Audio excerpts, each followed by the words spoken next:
All right, it has been 30 days on that V Gains, and this is our final check-in. Now, if you don't remember why I started this challenge, I basically don't even remember anymore, but it was to prove the point that when it comes to fitness, nutrition, and things of that nature, it's about macros and calories mattering most. We're talking about proteins, carbs, fats, and fibers. To hit your goals, you get those in. The food choices are gonna matter much less, okay? So I took my traditional based diet, which is gonna be meats and vegetables, whatever, fruits, the basic kind of diet, and I went exclusively plant-based for 30 days. So no meats, no supplements, nothing of that nature, zero animal products, okay?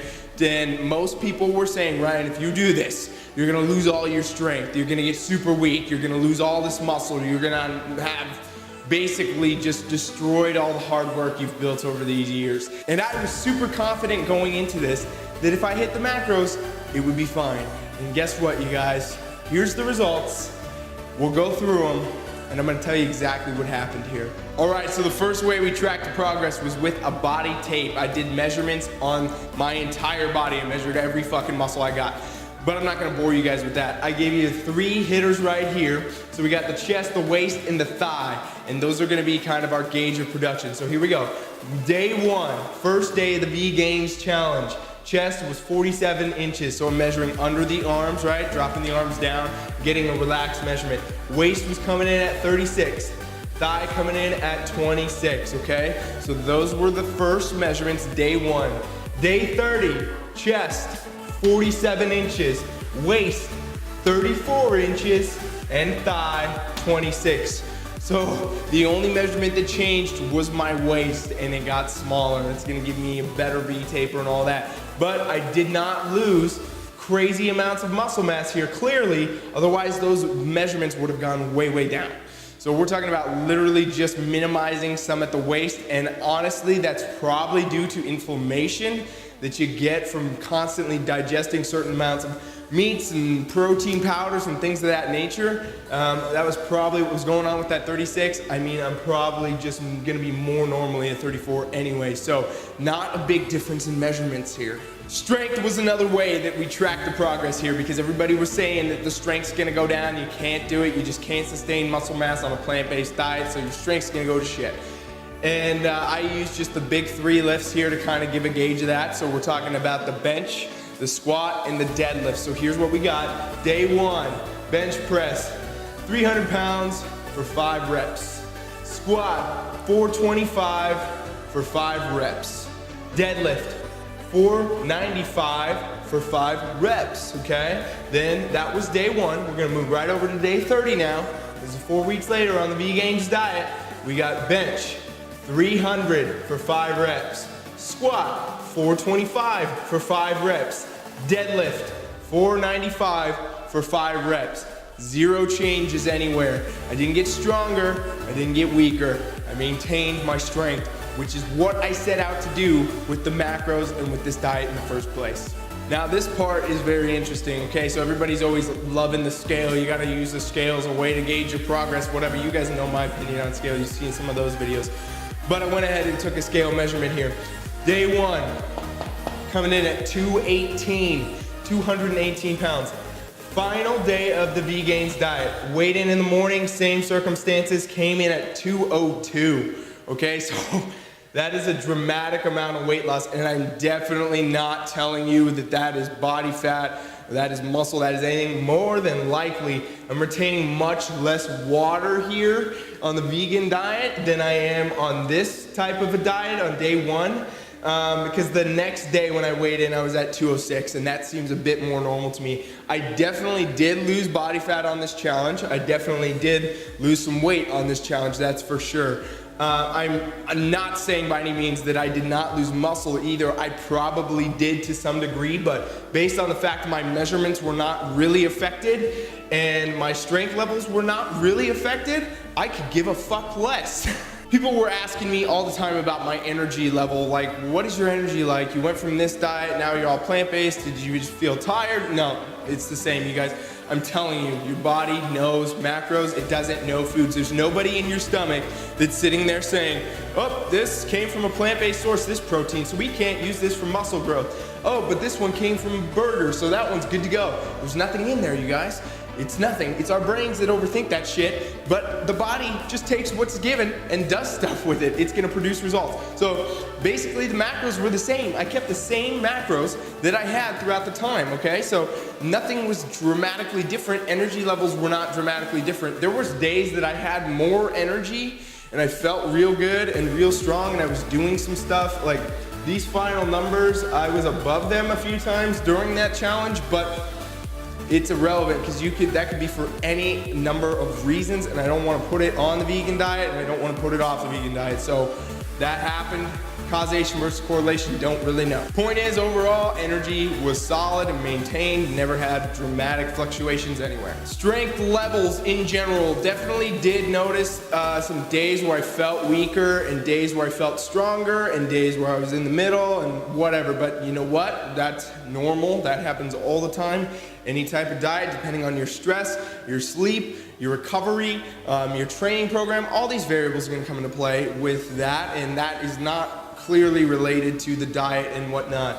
Strength levels maintained through the entire 30-day process, so virtually no difference. How difficult is it to stay on this type of a diet? How difficult is it to get plant-based? I will be honest and say a plant-based diet was a lot easier than most of the other ones I do, even my traditional normal diet. Just for the fact that when you eliminate an entire category of foods, you have a lot less thinking to do. It's a lot easier to figure out what foods you need to eat to hit your macros on a vegan diet and then just go to it than it is to kind of say, well, I can kind of have everything if I'm just eating a normal based diet. So really, maybe I could do this today, maybe I could do that tomorrow, maybe I could do this today, maybe do this. And then you overcomplicate things, and then there's a lot more thinking, a lot more wondering, a lot more tracking in the phone. You know what I'm saying. This, when you eliminate that whole group, you're just like, okay, it's these things, eat them, done. This could be the same though if you did your own meal plan, you prepped it out and you planned for it, you could create the same result. It doesn't have to be vegan, it could be with any type of diet. Pros to the vegan diet for me. It was easy to do. I enjoyed actually getting a little bit more vegetables into my diet regularly. Obviously everything's plant-based, that increased that quite a bit for me. It was good to experiment with new foods and try some different recipes out, and I'm a very complicated cook, so when I mean recipes, I'm talking about like eating peanut butter and carrots and shit. So that was cool. It was good to just mix it up a bit and try something I hadn't done before and just kind of see how that works for my body. Cons to the vegan diet. Now, if you were gonna go full vegan, there would be no cons because you made the decision, you did it for a reason, and you enjoyed it. For me, the cons on the vegan diet were mainly that I was not able to go pig out and have terrible cheat meals. As bad as that sounds. I live in Vegas, I've talked about my cheat meals. I go to the buffets, I pig out, I eat a lot of terrible fucking foods for you. So basically the con is not really a con because it stopped me from having bad cheat meals and crazy cheat days and things that are probably not good for my health. I mean, they don't really affect my results, but it's not good for my health, no doubt, there's no question. So going vegan diet, you can't have cheese, you can't have any of that stuff. So all the cheat meal stuff basically went out the window, and so cheat day was like going to Whole Foods and getting a little bit of extra noodles or something. My thoughts overall, going back to the original question, is it possible to maintain muscle and strength on a vegan diet? And the answer is yes, absolutely. I knew this before I did this, you guys. It's all about the macros. I set out just to prove a point to everybody who doesn't think that it's possible. I know there's a lot of you out there who want to maybe try the vegan diet, you want to do this, that, but there's a lot of mixed info telling you gotta have animal products, you gotta have meat, it's the only way. No. If you know how to calculate your macros, you know how to track your macros, the food choices matter much, much less. This is why you can see very fit people eating questionable food choices like pizza and donuts and things like that. And they still have great results. It's because they fit it into those macros, they fit it into the caloric window. Nothing is different when you do this type of diet. You do not need meat to make muscle. You do not need meat to maintain strength. You just need to hit your macros. So the point was here proven. Clearly, you guys, not a big difference. Mainly the only thing is this dramatic amount of weight loss. And again, That's probably strictly due to eating the plant-based, where it's gonna be a lot less water retention. My body's probably digesting food a lot quicker, a lot easier. I'm not holding as much in my gut. Inflammation's gonna go down, you know, with most plant-based things. And that's just gonna be a byproduct of that, is gonna be that weight loss. Now, I did definitely lose some fat, and I'm sure I lost a little bit of muscle because I was on a caloric deficit. That's important to remember. You would expect that for sure on a caloric deficit. And, but overall, I'm expecting this to come back up. The next day was at 206, and it's probably gonna climb back up, I would say, to probably around 210, 212, somewhere in there. It's gonna be the homeostasis point. So we'll see how that goes. Overall though, I'm not gonna stay vegan. I'm going off the vegan diet. I'm going back to my balanced diet now. I am not gonna necessarily eat a ton of meat and shit like that, like a lot of people do, where they're doing turkey and chicken and whatever every 2 hours. I generally don't eat that much meat anyway, so it's pretty much like a few meals a week, if even that. Most of the time, I'm just having eggs and things of that nature to get my protein sources, and those are definitely coming back into my diet. I like eating eggs. I think they have a lot of good benefits. Not to say I couldn't continue this. I definitely could continue this. This could be a lifestyle for me. I just would rather have the eggs than I want to eat, so I'm going back to that. But here you go, guys. There's the vegan challenge. Points proven. Strength was maintained. Measurements were maintained. Not dramatic anywhere. No major loss. Macros matter most. And that's what you need to remember no matter who you are or what you're doing. Coach Ryan is out. Thank you for being here. Thank you for checking out my channel.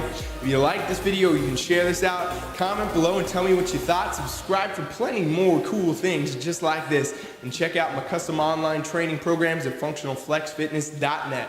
Thank you for being here.